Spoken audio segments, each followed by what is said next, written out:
From the table we just completed, they want you to see that each column of ratios are all the same when the triangles are similar. And we have used the same proportional sides in each triangle.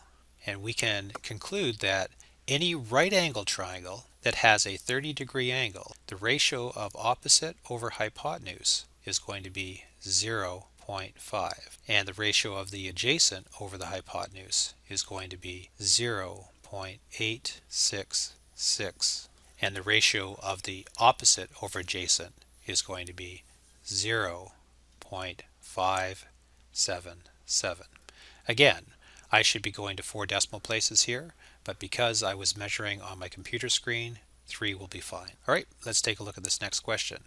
We have a hydro pole, and it's going to be secured by a guide wire that is attached to the ground 10 meters from the base of the pole. Using a clinometer, a person can measure the angle of elevation to the top of the pole to be 30 degrees. So let's take a look at this diagram here.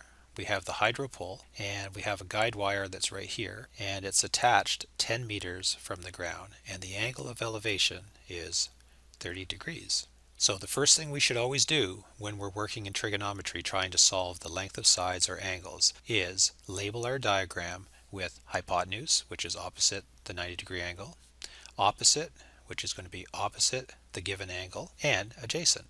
For this question, we're asked to find the height, and the height is the opposite side. We know information about the adjacent, so we're going to use opposite and adjacent to solve this. And from the exercise we did earlier, we noticed that in every right angle triangle that has a 30-degree angle, the opposite over adjacent is 0.577. So we can use this proportional statement. H over 10 is going to equal 0.577. If we cross multiply, in other words, bring the 10 over by multiplying both sides by 10, we end up getting H equals 10 times 0.577.